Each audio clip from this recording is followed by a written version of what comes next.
much. We're going to have a little fun tonight. We're going to talk about some terrible things, but we'll have fun anyway. Not a lot of good things happening, if you want to know the truth.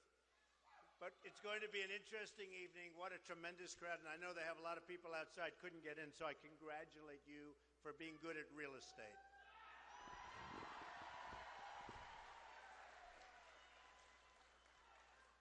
So I came over today, and I'm reading the newspapers, and what have I been talking about for years? China devaluing their currency. So they did it again to us today, folks. They're taking your jobs, they're taking your money, they're taking everything. And by the way, we owe them $1.4 trillion. How do you do that? That's like a magic act. We owe China $1.4 trillion. And I love China. Nothing wrong with China. Their leaders are so much smarter than ours. Mexico's leaders are so much smarter than ours. They laugh at our people. They tell me, because I have, as an example, with China, they buy my apartments. They spend $50 million, $40 million, $30 million, $15 million, they're the cheap ones. When I sell a $15 million apartment, it's like, China pays so much money to Trump. I have the largest bank in the world from China. They're my tenant.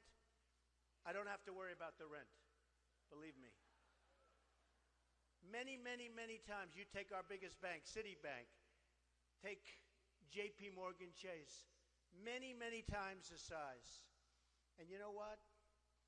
It's amazing. People tell me, they come over, they give me a lot of money, and then we talk.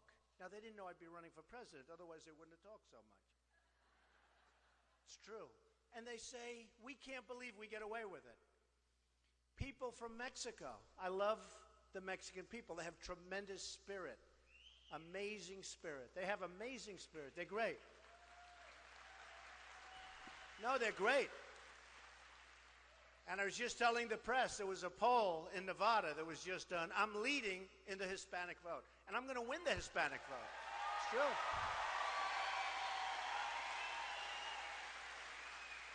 I'm also leading in the regular vote, like 32%. But when you look at what's happening, whether it's Mexico or China or Japan or Vietnam, which is doing unbelievable business right now, their leaders are so smart and so sharp and so much more cunning. And I use the word cunning a lot because the word cunning is very important. They know what they're doing. And we have people, they're babies. We have Carolyn Kennedy in Japan. I saw it on 60 Minutes. They said, how did you get the job? Well, I went to the White House. I mean, this is pretty much the way it is. I went to the White House, and I was looking for a job. And I said, do you think I could do something for the administration? And they said, oh, how would you like to be ambassador to Japan? And she said, really? Wow. Are you serious? This is what we have. So here's what I did. I called Carl Icahn last week. Great guy. Killer. We don't care. Do we care that he's a killer? Does anybody mind? He's a tough cookie.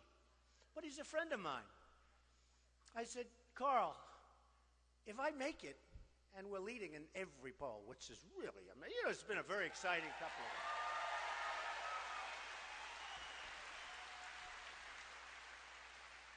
I said, Carl, he's made a fortune. He's a great negotiator, talented guy, very smart guy.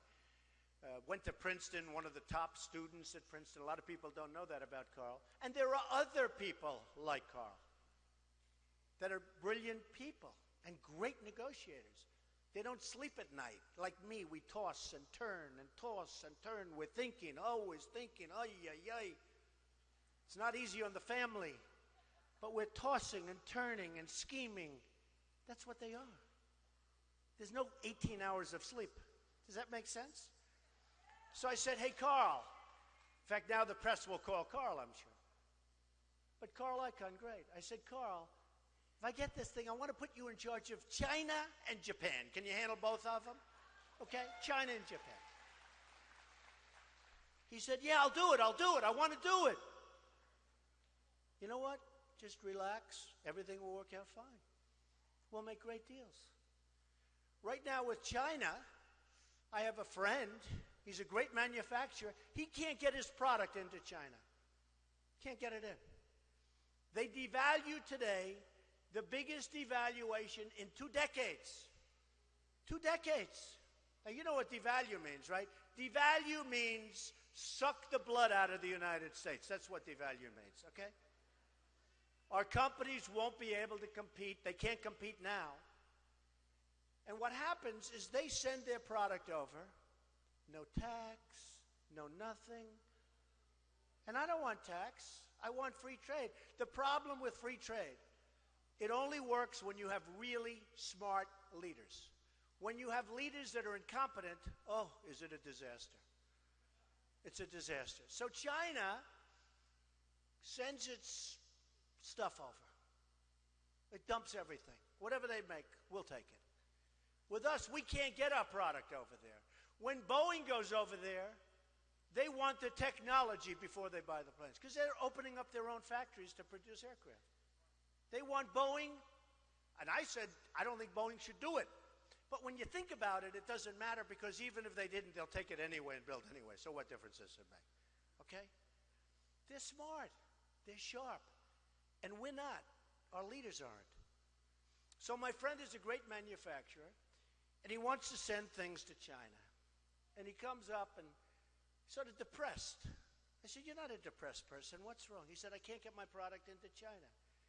And now that it's close, they want to charge me, they call it a tariff because it sounds better than tax, you know, a little more sophisticated, right? They want a tariff of like 42%. I said, does anybody know this? And you know, when we send trucks over there, I've heard, and you people know a lot about trucks, but I hear they charge a big tariff to take the trucks. We charge nothing. We charge nothing. Now Japan, think of it. They send boatloads. I was in Los Angeles 2 weeks ago. I saw the biggest ships I've ever seen with cars. I don't know, must be thousands. I never saw so many cars. This massive ship, cars all over, being unloaded. We send them what? Beef. Wheat. We give them wheat. They don't want our product because their farmers don't want it. So it's about 19%, 18%. They send over. We do about 18%. And ours is perishable. A car really isn't. You know, car is a car. I mean, that's good stuff, right? So what happens is, I would say, you know, until it evens out, like bring your stuff down about 80%. I want to be even. The deficits we have with these countries are incredible. They're incredible.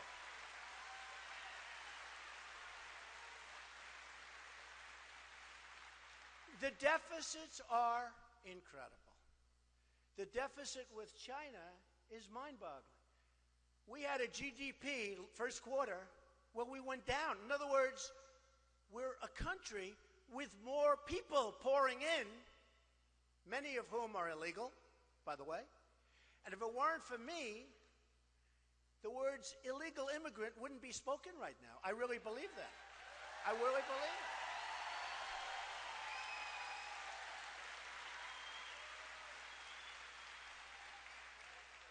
It's so incredible.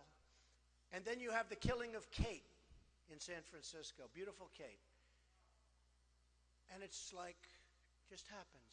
This guy came in 5 times, and the 5th time was a disaster for a family, a great family, a family that I've gotten to know a little bit, and a family that I've spoken to on numerous occasions, and a family that I don't think the president has yet called, which is incredible. He hasn't called. Think of it. He hasn't called. But it's a great family, and she was an amazing woman. And then we have Jamil, beautiful Jamil, a young man shot down almost in front of his father, who's going to the deli. Good student, great football player, maybe going to Stanford, the apple of his father's eye, who was a great guy. We had a news conference together. The father is like this incredible guy. Loved his son more than anything in the world. More than anything. And his son came back from the deli, and he called the father. He used to call him Old Man. Old Man, I'll be there in 3 minutes. From the deli. This beautiful kid. And an illegal immigrant took a gun, put it up to him, shot him, and then shot him a couple of times when he was laying on the ground with his hands like this. Right through his hands, he shot him.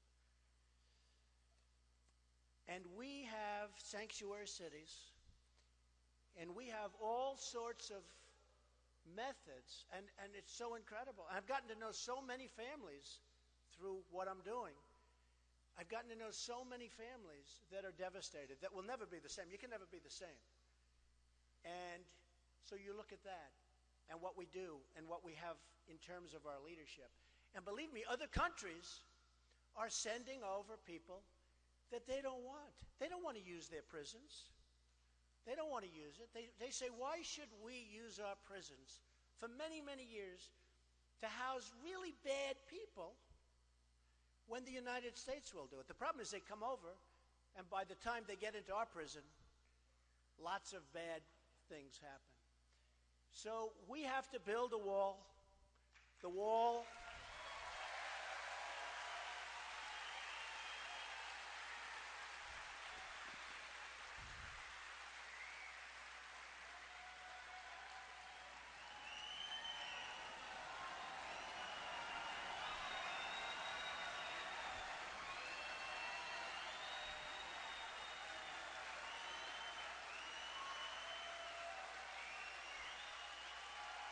Thank you.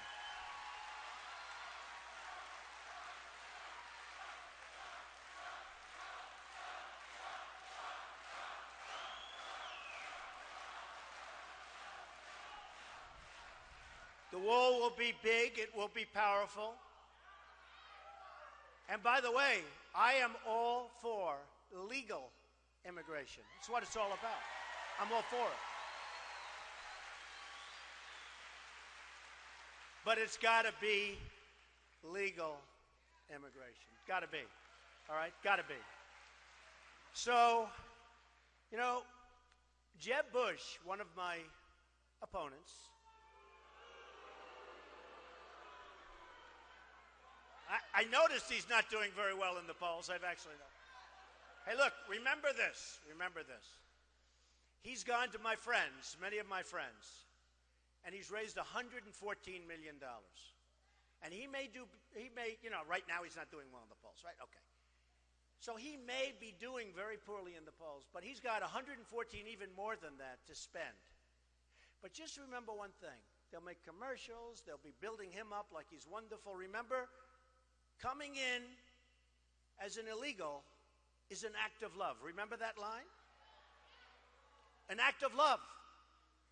Tell that to some of the families, that it was an act of love. Tell them to some of the families that are devastated that that was an act of love. But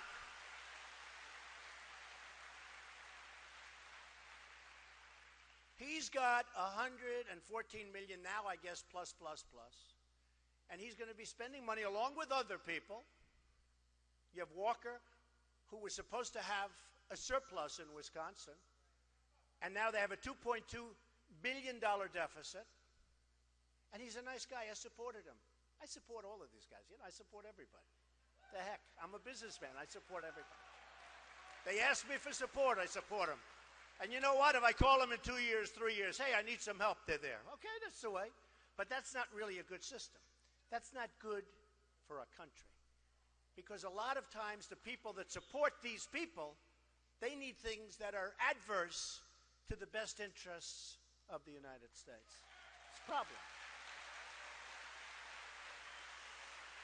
And nobody knows the system better than I do. I mean, look, I was on the other side. I'm telling you, 2 months ago, I started this, think of it, 2 months ago. And the media, look at all those people back there. Scavengers. They're like scavengers. They're like scavengers. So many. Hello. No, I see a couple that I really like. There are some that I really like. But the media doesn't tell it like it is. The media just doesn't tell it like it is. You know, I tell...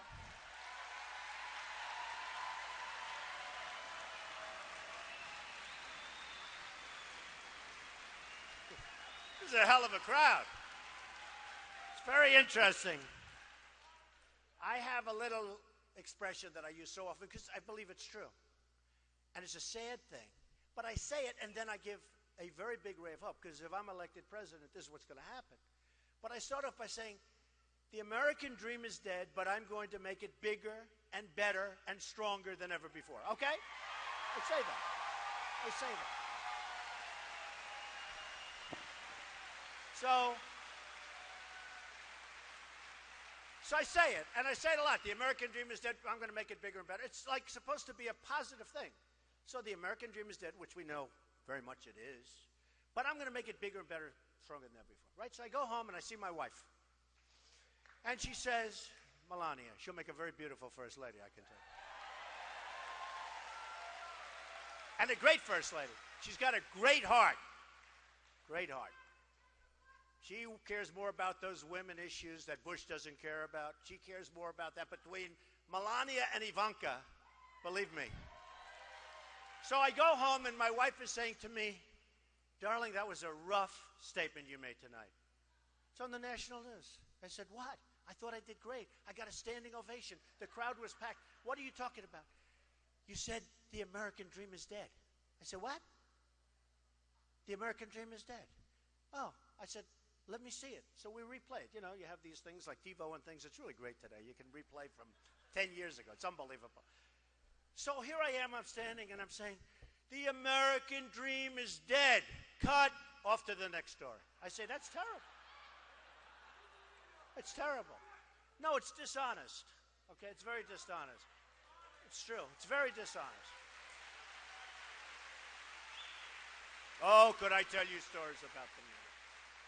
You know, I've always found the financial, because with financial it's a little bit easier to figure, but I've always found the financial media to be pretty good. You know, you have some guys there too, but pretty good. But the political media and the coverage, wow, it's tough. And I tell it to people because I want you to know a lot of times what you're reading isn't just not the truth. It's just not the truth.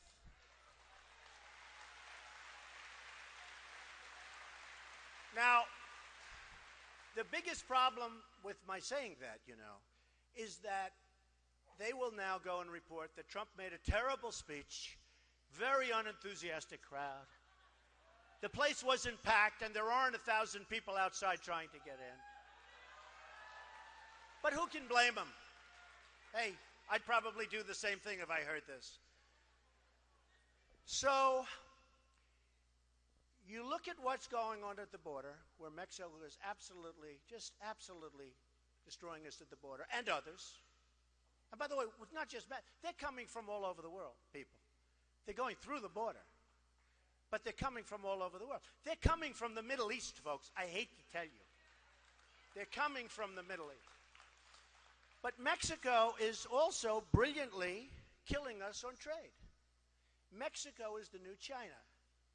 Mexico is taking plants, and for cars, it's going to be, I mean, you can forget Detroit, what it used to be. This is going to make Detroit look like small potatoes in its prime, because they're taking our factories and they're rebuilding these massive plants in Mexico. So in Tennessee, they were going to build a plant. It was a done deal, big German car company, practically a done deal. At the last moment, they decided that they're going to build it in Mexico. Watch. You know how? Like here. Believe me. So let me just tell you. Now, we have a great company, Ford. Great company or good company? What do you think? Good company, right? I like it. I don't blame them. I don't blame them. And it's very appropriate because I'm making this speech. I've told this story. People hate this story, but they love it because it really explains it. But they hate the story. It's very depressing. So Ford is building a $2.5 billion plant, right, in Mexico. They're building it in Mexico. So you say, now, how is that good for us? So I said to myself, right? No good. We don't have to be business geniuses to figure, well, they're building a plant. They're going to make, it's a massive plant, one of the biggest in the world. They're going to make all these cars, trucks, and parts. They're even making parts. It's so big, they'll make the parts, the trucks. And I actually gave them a good idea. Why don't we just let the illegals drive the cars and trucks right in through the border? They don't have to even, it's true. No, I gave them that. Save a lot of money. That'll be next. No, they'll be doing that next. So they're building this massive plant, and I said to myself, okay, let's say that Jeb Bush or Hillary or one of these politicians, all talk, no action, all controlled by lobbyists and special interests and donors, people like me from previous months, okay? Total control. Bing, bing, bong, bong, bing, bing, bing. You know what that is, right? So I said, let's say that Jeb Bush is president. Now, he's not a stupid person. I agree with you, but you know, he was so nice to me at the debate. And by the way, they said I won the debate. Is that nice? Is that nice? Right? The polls came out and said I won. And boy, did I have nasty questions. I stood up there and said, I don't believe this. Some of those questions. Actually, Rosie O'Donnell saved me. This is one time she saved me. I never thought I'd be giving credit to Rosie, but in this case, she was great. But I look at what's going on, and I say, supposing Jeb is president. Now, he knows it's not a good thing to have a $2.5 billion plant over there, and plants from Michigan and all over the place are just going to go, boom, let's close them up, boom, we're going over to Mexico, right? No tax, no nothing. Cars get made, no tax. So I said, what would Jeb Bush do? He'd probably say, that's not a good thing. And if he ever said it strongly, which he wouldn't because there's no energy there, no energy. We need energy. We need tone. You know, tone. We need tone. It's true. Jeb and Hillary, on the same day, they said Donald Trump has too strong a tone. Too strong. We have heads being chopped off because they're Christian in the Middle East. We have borders where people are being killed all over. The world is cracking up, and they're worried about my tone. I should be toned down.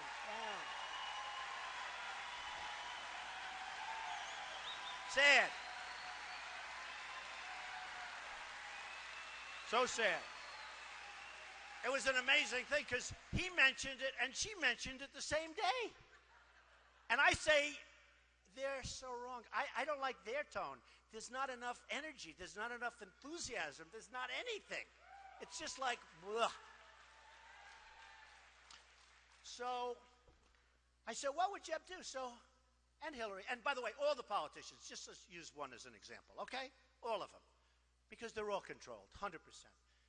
So he'll say, I don't really want to let the plant be there. I want it built in the United States. We say, oh, we have a great president. But then what happens? He gets a call from one of his fundraisers, and they say, Jeb, you can't do that. You had Ford make contributions to you. You had other people make contributions to you, and they want it to happen. You have made special interests. You had special interests. You have your biggest lobbyist represents Ford. He gave you $1 million. You can't possibly do that after he raised all that money for you. And you know what he's going to say?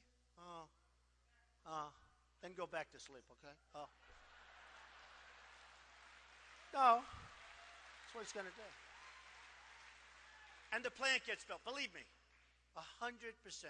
That plant gets built, 100%. All right? So now let's say it's President Trump. Ladies and gentlemen, President of the United States, Donald J. Trump.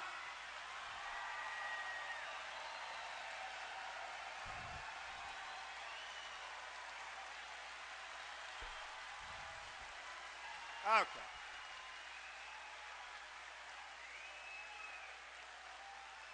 Enough about me. Let's talk about you. Okay, so what's President Trump going to do, right?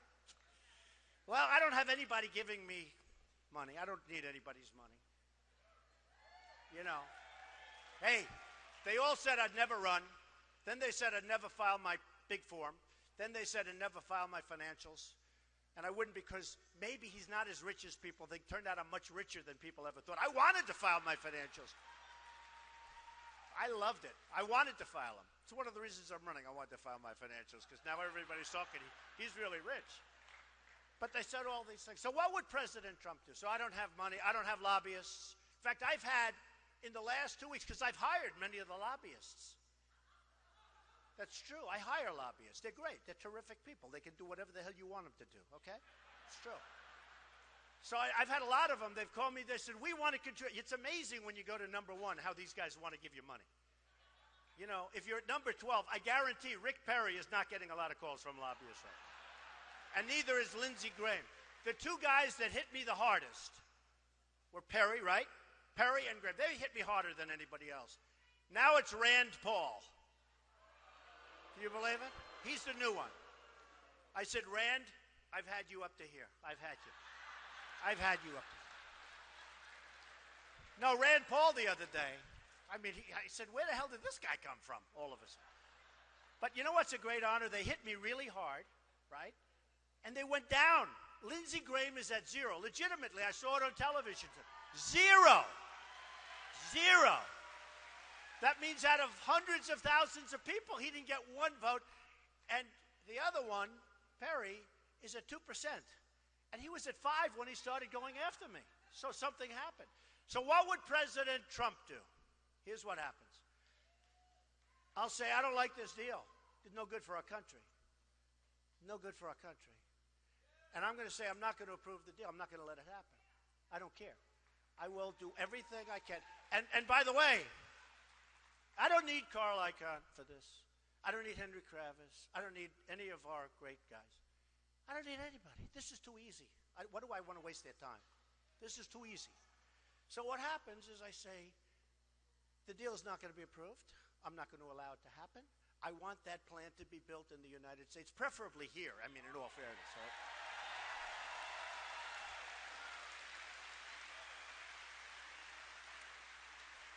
And here's what's going to happen. They're going to call me. Not going to be any good. They didn't give me any money. They didn't take care of me. I don't need it. I don't want it. I couldn't care less. And I'll get a call from the head of Ford. Nice guy, very capable guy, as you know. The new head, the old head was great. The new head is great. Great people. He's going to say, Mr. President, we have to get this done. Blah, blah, blah. It's really good for trade. Yeah, good for trade. You know who's trade? Their trade, not our trade. And I'm going to say, no, I'm sorry. Then I'm going to get a call from some lobbyists. I say, you didn't do anything for me, and I'm not doing anything. I only care about one thing, making America great again. That's all I care about. Okay? That's all I care about.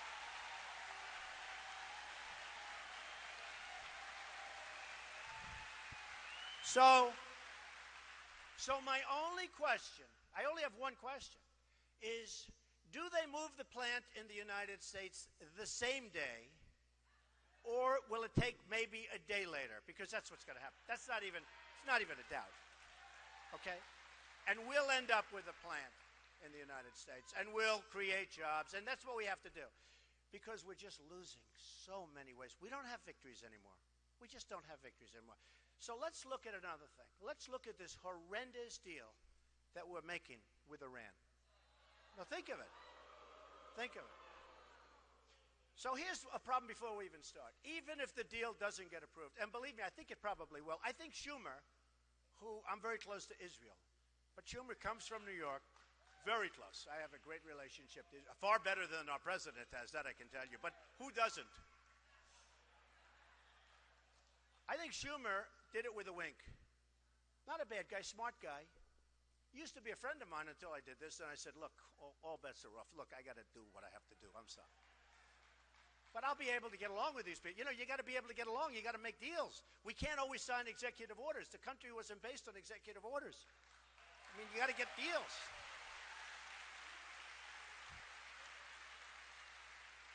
So I pretty much believe, I mean, I really know the New York City. I think they gave Schumer a little wave off. They said, look, you go ahead, oppose it, and this way you're friendly. And he has a large Jewish constituency, to put it mildly, the largest. And They said, look, you go ahead, go against it. We're going to win by, one vote or something anyway.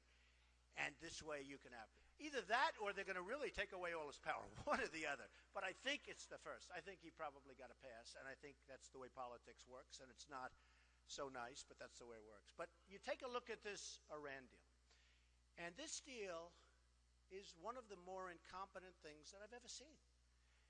It's going to lead to nuclear proliferation. You're going to have countries that weren't even thinking in terms of nuclear are going to go nuclear.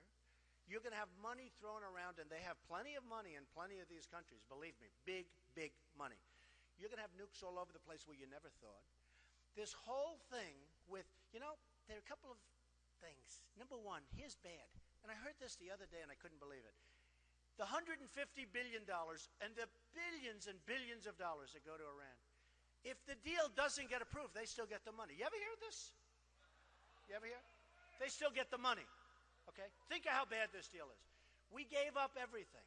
For what? We should have doubled and tripled up the sanctions and negotiated a real deal. Now,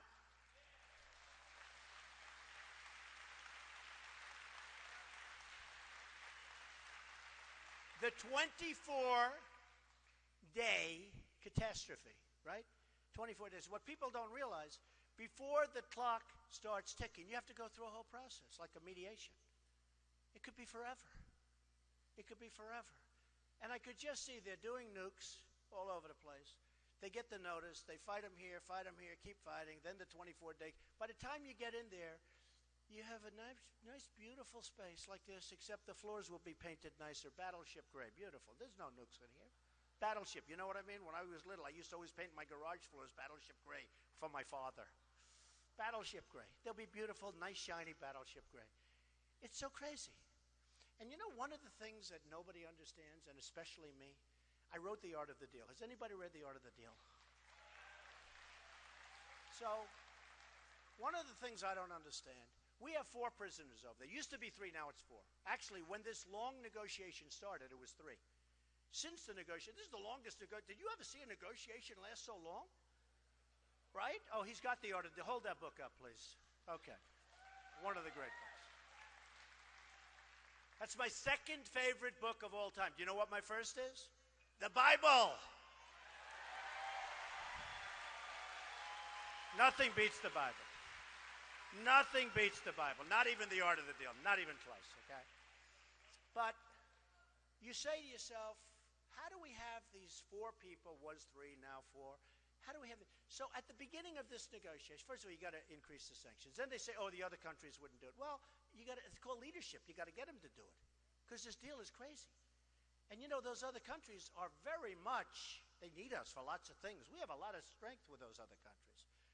But, when you get them and they say no, who wants this deal? This deal is a disaster. So what happens is you increase the sanctions and you let them know we're not ever giving you the money back. The money's never coming back. Okay, the money we're keeping, okay?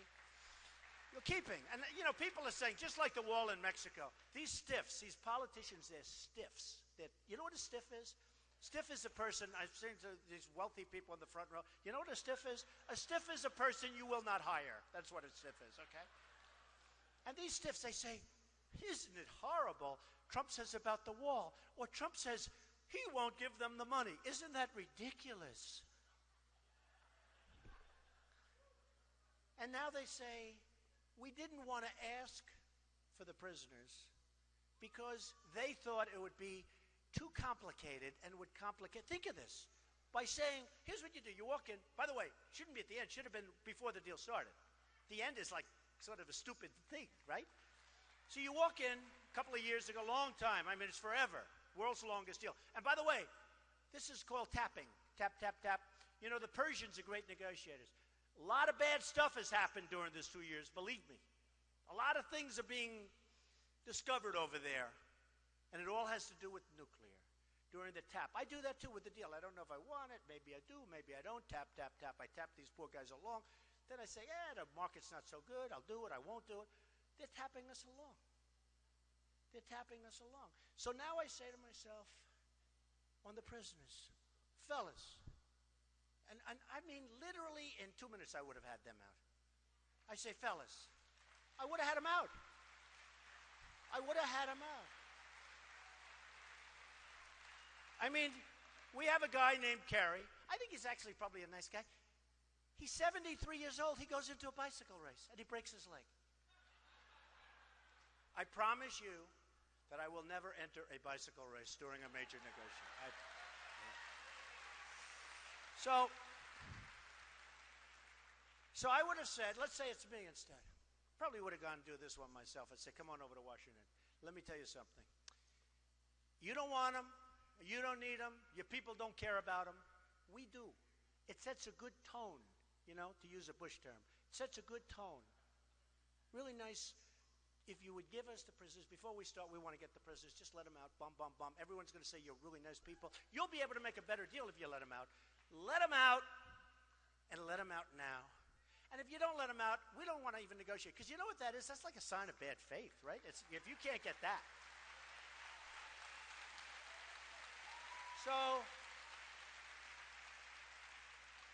So they would give it. I don't say as sure as Ford. I gave that 100%, right? I would say this 99%. But if they didn't give, we don't even start.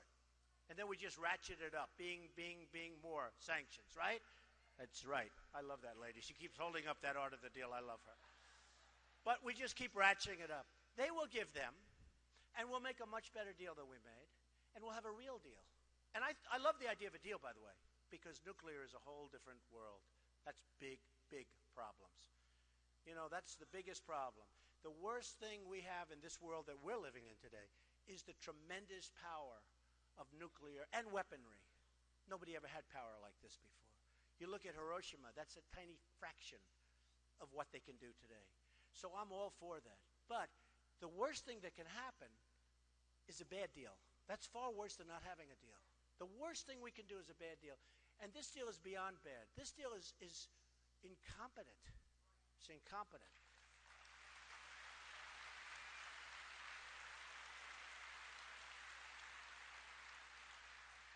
So I would get the prisoners back, and I would make a great deal. And you know what? They'd be happy. I'd be happy. We'd all be happy. We will be proud of our deals.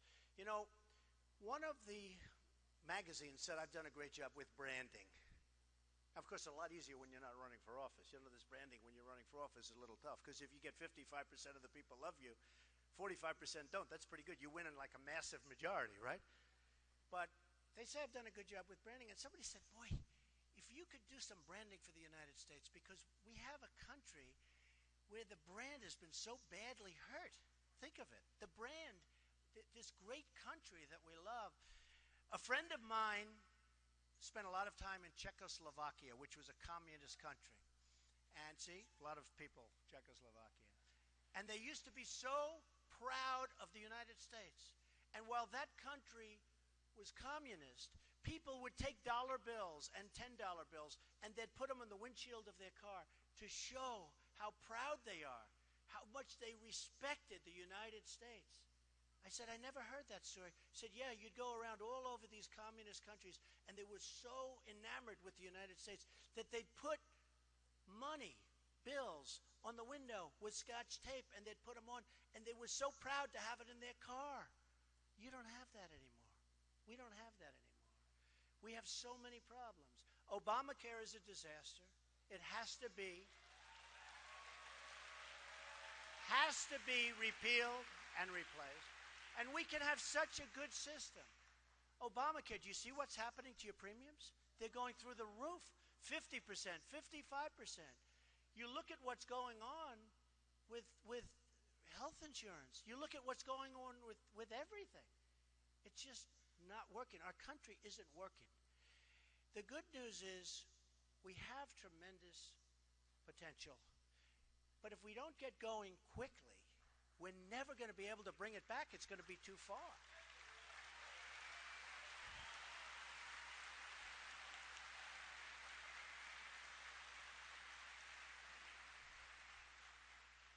One of the things we have to do, I'm in the real estate business. I'm always getting listings, a base is for sale, something's for sale, a military something is for sale. It's always military. I say, are we going to have anything left? Are we going to have anything left? Take a look at how many bases they've sold. one of the things we have to do is build up our military so strong and so powerful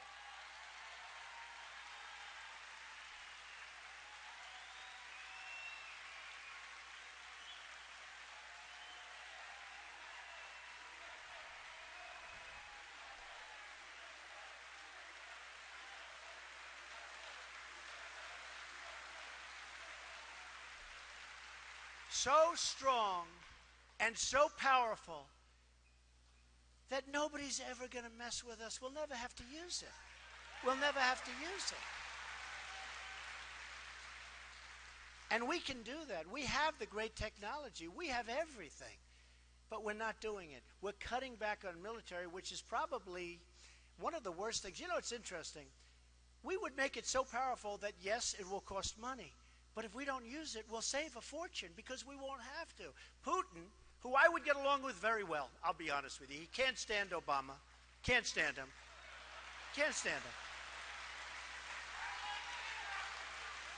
I actually get along very well with people. People say, oh, is he a nice enough person? A woman comes up the other day, and I made a speech, and everybody was going crazy, and she got up and said, but Mr. Trump, do you think you're nice enough to be president? Are you a nice person? And I said, I think I am. I love people. I love charity. I love a lot of things. I think I am. But I said, but you know what, ma'am? I really think this is going to be an election. People are fed up. This is going to be an election on competence. It's competence. It's going to be an election based on competence. So I want to build that military so strong where Putin 2 months ago said something I never thought I'd hear from Russia, from a major country. He started throwing around the nuclear word. He said, essentially, they better not play around with us too much. We're a nuclear power. We have nuclear weapons. I couldn't believe I was hearing it. Just the mention of it was so bad. And our weapons, we don't even know if they work. To show you how stupid we are, they did a major television program, 60 Minutes, I don't know if anybody saw it, where they go into the silos. The stuff is old, it's rotted, the phone systems don't work, the wires going to the phones are all, they don't even know if it works. And I said, if I were Obama, I wouldn't be showing that. I wouldn't be showing it.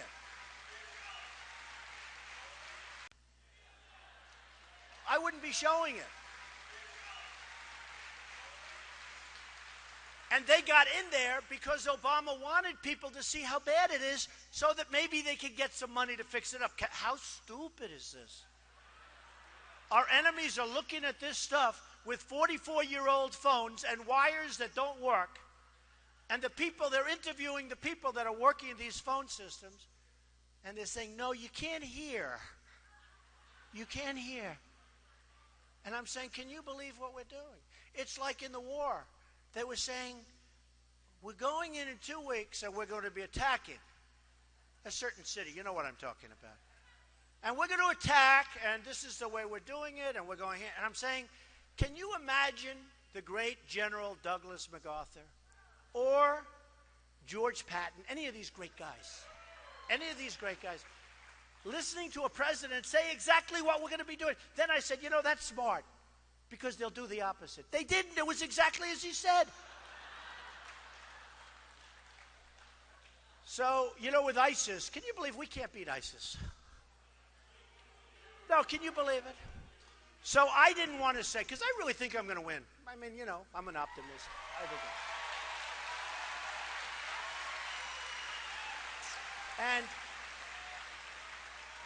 And by the way, if I do win, speaking of military, I'm going to take such great care of the vets. The vets in this country are absolutely, it's a disgrace.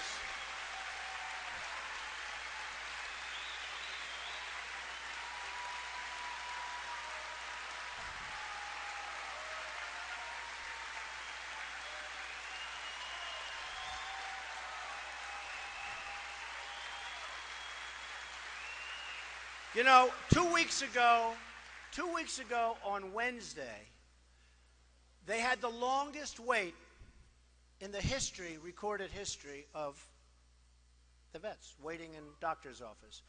And in one case, somebody waited for 5 days. 5 days. Think of it. Look, we're really spoiled. most of us. We go to a doctor. If I have to wait 12 minutes, I'm like incensed. I'm going, what kind of a doctor is this? And these are people that can be really helped through the right pill or the right medicine or a small operation. We're not even talking about the big stuff. They had to wait 5 days. In one case, a man waited 6 days to see the doctor. And when he finally saw the doctor said, I can't see you, I'm going on vacation. No, think of it. No, think of it, how bad it is. And this is our politicians, all talk, no action, politicians in Washington. Okay? They do nothing except talk. And the money we spend is incredible. It's like the money we spend on the vets is incredible. We can take such great care of them. I'm going to make that one of my priorities. The military, the vets, and jobs. And jobs. And believe me, I know how to do it. I know how to manage. I know how to manage. Because it's management. But we're going to take care of these people. We're going to take care of this country. This country is going to be great again. We are going to make this country so strong, so powerful. You're going to be so proud to be a citizen of the United States.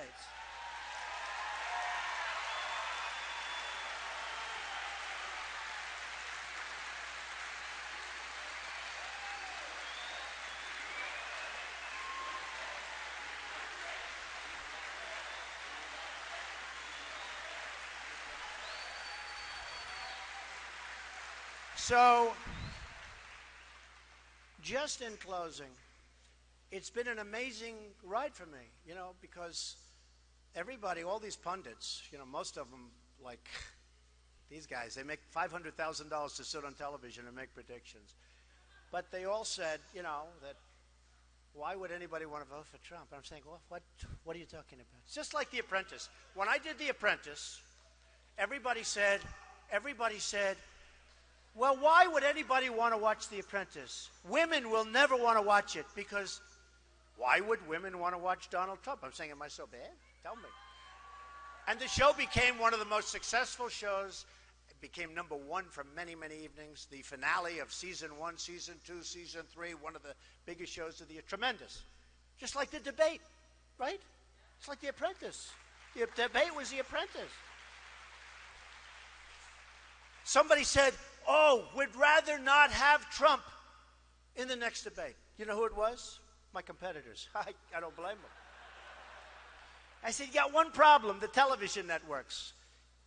Because it's called ratings. But it's like The Apprentice. And then The Apprentice became this big success. And one of the critics said, well, that show won't work. And, it was just signed to a 1-year contract, and everyone figured it would fail. Well, it went on. It became this tremendous monster. And I was very proud of it.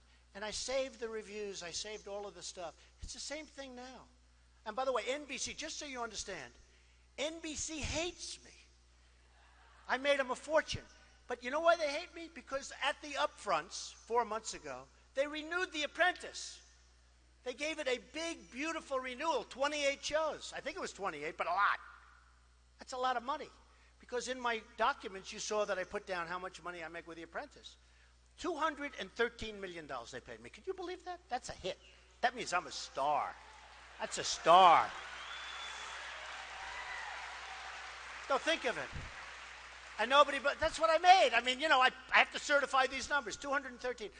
So now they renew The Apprentice, and I said to them, the head people from NBC came up to my office, and the head people from Comcast, NBC, and the reason I tell you this, they're going to check every one of these statements, the press. And if I'm wrong on any, if they weren't up, there's going to be a headline tomorrow, the Comcast never came.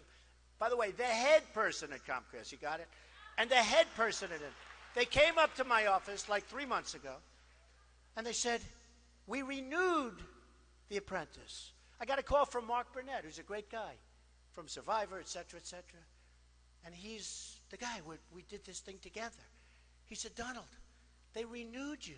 You're the only guy that isn't taking a renewal for a major primetime show. I say, Mark, I'm going to run for president, and I'm going to make our country great again.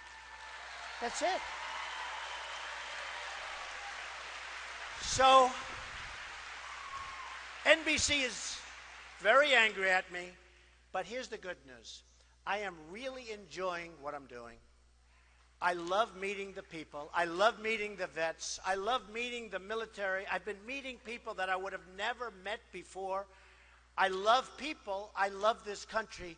We are going to make it so strong and so powerful and so respected all over the world. We're going to bring our jobs back. We're going to bring our money back. We're going to save Social Security. You are going to love President Trump. Thank you very much, everybody. Thank you. Thank you. Thank you. Thank you very much. Thank you. Thank you very much, everybody. Appreciate it.